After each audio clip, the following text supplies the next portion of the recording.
ఉన్న బంగారాన్ని విడిపించి ఆ రోజు ఆన్లైన్ రేటుకే మేము కొంటాం. Sharma gold company.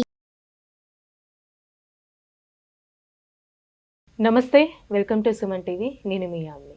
ప్రస్తుతం మనతో ఉన్నారు ప్రముఖ ఆధ్యాత్మికవేత్త, ప్రముఖ జ్యోతిష వాస్తు పండితులు, బ్రహ్మశ్రీ డాక్టర్ నాయకంటి మల్లికార్జున శర్మ గారు ఉన్నారు. గురుగారితో మనం మాట్లాడదాం. నమస్కారం గురుగారు. నమస్కారం. గురుగారు, ఈ క్రోధీనామ సంవత్సరంలో అసలు కర్కాటక రాశి వారికి ఏ విధంగా ఉంటుందండి? అలానే ఈ రాశి వారికి సంబంధించి ఆదాయం కానీ, వ్యయం, రాజపూజ్య, అవమానం గురించి తెలియచేయండి. ఓం శ్రీ గురుభ్యో నమః. క్రోధినామ సంవత్సరంలో మనుషుల మధ్యలో కొంత క్రోధం ఉంటుందని, ఆ క్రోధంలో బహిరంగంగా మంచి విషయాలు బయటకు వచ్చే అవకాశం అనేది ఎక్కువగా ఉంటుంది. అంటే క్రోధినామ సంవత్సరం మంచిదే, ఎందుకంటే బహిరంగంగా ఏదైతే కోపంతో అన్ని విషయాలన్నీ కూడా ఓపెన్గా చెప్పటం అనేది కూడా చాలా మంచిది. అంటే మనసులో భావన దాచుకోకుండా బయటికి చెప్పించే ప్రయత్నమే కోపం. ఆ కోపానికి ఉన్న నామ సంవత్సరం క్రోధినామ సంవత్సరం. అయితే ఈ క్రోధినామ సంవత్సరంలో కర్కాటక రాశి వాళ్ళకి ఏ విధంగా ఉండబోతుంది అని చూస్తే, పునరస్సు నక్షత్రం 4వ పాదంలో జన్మించిన వాళ్ళకి, పుష్యమి నక్షత్రం 1, 2, 3, 4 పాదాల్లో జన్మించిన వాళ్ళకి, ఆశ్లేష నక్షత్రం 1, 2, 3, 4 పాదాల్లో జన్మించిన వాళ్ళందరూ కూడా కర్కాటక రాశి జాతకులు అవుతారు. కర్కాటక రాశి వాళ్ళకి 14 ఆదాయం, 2 ఖర్చుగా ఉంటుంది. అలానే 3 వాళ్ళకి రాజ్యపూజ్యం అంటే గౌరవం ఉంటుంది. అలానే 3 అవమానంగా ఉంటుంది. అంటే గౌరవ అవమానాలు అంటే రాజ్యపూజ్య అవమానాలు 2 కూడా సమతుల్యంగా సమానంగా ఉంటాయి. అలా ఆదాయం అనేది విశేషంగా ఉంటుంది ఇక్కడ. అంటే 14 ఆదాయం, 2 ఖర్చు అంటే మిగులుబాటు దాదాపు 12 ఉంటుందని అర్థం వాళ్ళకి. అంటే ఆదాయం బాగా వస్తుందని అర్థం. ఏమిటి కారణం అంటే, గురువు యొక్క అనుకూలతను సాధించడానికి వీళ్ళకి అనుకూలంగా ఒక స్థానం నుంచి మరో స్థానం, గురువు మంచి స్థానానికి వస్తాడు. అంటే ఏప్రిల్ 30 వరకు కూడా గురువు మేషరాశిలో ఉండటం, తదుపరి వృషభ రాశిలోకి మే 1వ తారీఖున గురువు సంచారం వల్ల ఈ కర్కాటక రాశి వాళ్ళకి ఏకాదశ స్థానంలో గురువు యొక్క సంచారం. ఏకాదశ స్థానంలో గురువు యొక్క సంచారం అనేది చాలా మంచిది. అలానే రాహు 9వ స్థానంలో ఉండటం, తృతీయంలో కేతు మంచి ఫలితాన్ని ఇవ్వటం,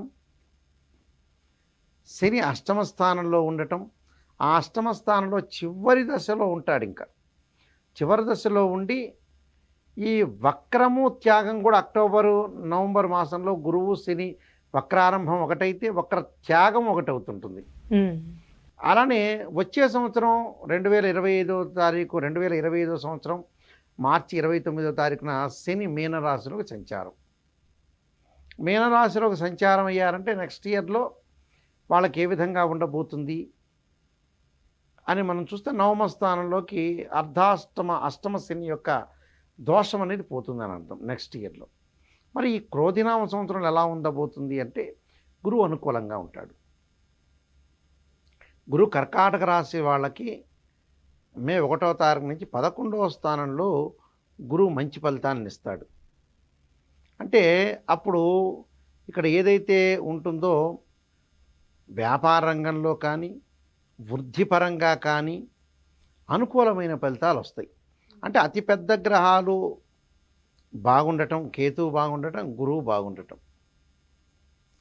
వల్ల వ్యవసాయదారులకి అనుకూలంగా ఉండటం, అలానే విద్యార్థులకి కోరుకున్న పరీక్షల్లో ఉత్తీర్ణత సాధించే అవకాశం ఉంటుంది. వ్యాపారస్తులకు ఆదాయం సమృద్ధిగా ఉండటంతో పాటు ఆనందంగా జీవించే అవకాశం కూడా ఎక్కువగా ఉంటుంది. అలానే ప్రస్తుతం చేస్తున్న వాటికి అదనంగా ఇతర వ్యాపారాలు కూడా ప్రారంభం చేస్తారు.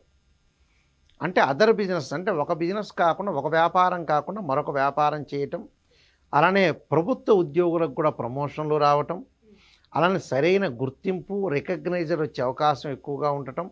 అంటే కర్కాటక రాశి వాళ్ళకి చాలా సంఘంలో రికగ్నైజ్డ్ ఉంటుంది, సంఘంలో గుర్తింపు ఉండటం, సామాన్య యోగప్రదంగా ఉండటం ఒకటి, సాంకేతిక రంగాల్లో విశేషమైన కృషి చేయటం, కుటుంబంలో గౌరవ మర్యాదలు సాధించే అవకాశం ఎక్కువగా ఉంటుంది.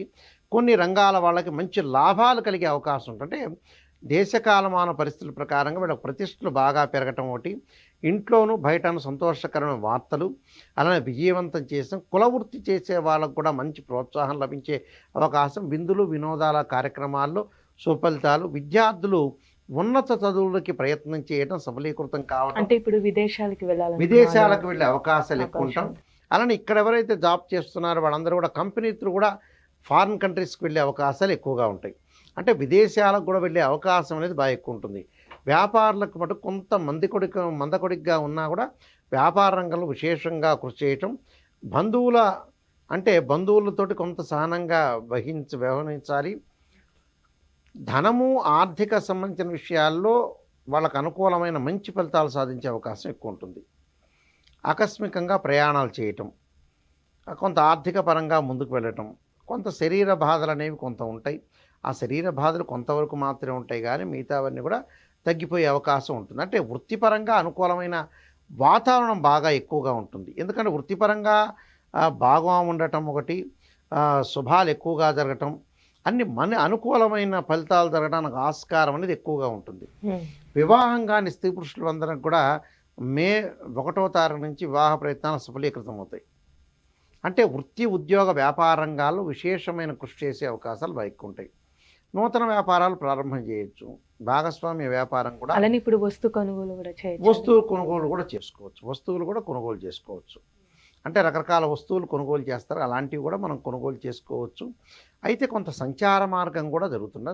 దేశ సంచారం చేసే అవకాశాలు కూడా బాగా ఎక్కువగా ఉంటాయి. సంచారం అంటే ఒక ప్రమోషన్ రావటం, ఆ ప్రమోషన్లకి మళ్ళీ స్థల మార్పిడి, స్థానచలనం జరగటం ఒకటి, ప్రోత్సాహం ఒకటి, గృహ వివాదాలు కూడా జరుగుతుంటాయి. అంటే భూమిని లేదా అలానే ఇళ్ళు కొనుగోలు చేసేటప్పుడు వివాదాలు లేకుండా కొంత జాగ్రత్తగా నెమ్మదిగా ముందుకు వెళ్ళాలి. అంటే బిల్డర్ ఎలాంటి వాడు, మనం ఇల్లు కొనుగోలు చేస్తే ఎలాంటి పరిస్థితులు ఉంటాయి, ఏ వ్యాపారం చేయొచ్చు, అలానే వ్యాపార పరంగా ఏమిటని కొంత థింక్ చేసి ముందుకు వెళ్ళాలి. అయితే వీళ్ళకి అంతా కూడా అనుకూలమైన ఫలితాలు ఎక్కువగా ఉంటాయి. వీళ్ళకి ప్రతికూల ఫలితాలని, చెడు స్నేహాలు కొంత పెరుగుతూ ఉంటాయి కొన్ని నెలల్లో ఏంటంటే కొంత అపనిందలు జరుగుతూ ఉంటాయి. అంటే అవన్నీ కూడా కొంత స్నేహితుల యొక్క పరిచయము, ధన సంప్రాప్తి, పూర్వ వైభవము, కృషి, సౌఖ్యము, కుటుంబ పరంగా ఇబ్బందులు లేకుండా ఉండటము, ఇలాంటివన్నీ కూడా కొంచెం మంచి కార్యక్రమాలు జరిగే అవకాశాలు ఎక్కువ ఉంటాయి. అంటే స్త్రీలకు కూడా అన్ని రంగాల్లో అభివృద్ధి చెందాలని కొన్ని ప్రత్యేకమైన ప్రయత్నాలు చేస్తుంటారు. విద్యార్థులకు కూడా అనుకూలమైన కాలం జరిగే అవకాశం ఉంటుంది. కాబట్టి వీళ్ళంతటూ కూడా యత్నకార్య సిద్ధి కలగటం, ఉత్సాహంగా ఉండటం, గౌరవం పెరగటం, నూతన కృషి లాభం కలిగే అవకాశాలు ఎక్కువగా ఉంటాయి. అంటే ప్రతి పనిలో కూడా ఇన్కమ్ అనేది గ్రోత్ అవుతుంది, ఆదాయం పెరుగుతుంది, రెస్పెక్టబుల్ బాగా పెరుగుతుంది, వైఫ్ అండ్ హస్బెండ్ రిలేషన్లో బాండింగ్ పెరుగుతుంది, మ్యూచువల్ అండర్స్టాండింగ్ అనేది చాలా ఇంపార్టెంట్గా ఉంటుంది.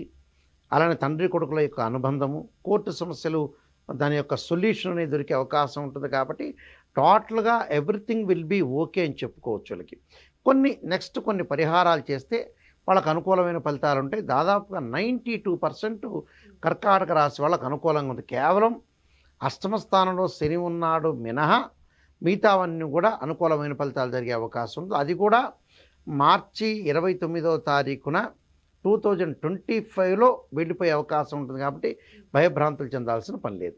అలానే ఇప్పుడు ఈ క్రోధినామ సంవత్సరంలో ఈ రాశి వారికి సంబంధించండి ఇంకా మెరుగైన ఫలితాలు రావాలంటే ఎలాంటి పరిహారం చేసుకోవాలి? పరమేశ్వరుడు యొక్క అనుగ్రహము, ద్వాదశ జ్యోతిర్లింగాన్ని దర్శనం చేయటం, ఇంట్లో రుద్రాభిషేకము, రుద్ర పారాయణం చేయటం వల్ల వీళ్ళకి మంచి ఫలితాలు జరిగే అవకాశం ఉంది. విద్యార్థులు కూడా దక్షిణామూర్తి శ్లోకాన్ని, స్త్రీలు అమ్మవారి యొక్క దుర్గా సప్తశతి పారాయణం, దుర్గా అమ్మవారి యొక్క ఆరాధన చేస్తే మంచి సుఫలితాలు జరిగే అవకాశం ఖచ్చితంగా ఉంటుంది. చాలా చక్కగా తెలియజేశారండి, ధన్యవాదాలు. క్రోధినామ సంవత్సరంలో కర్కాటక రాశి వాళ్ళందరికీ కూడా సుఫలితాలను జరగని ఆశిస్తూ సర్వే జన సుఖినో భవంతు. సుమన్ టీవీలో మీ పర్సనల్ అండ్ బిజినెస్ ప్రమోషన్స్ కోసం కింది నెంబర్కి కాంటాక్ట్ చేయండి.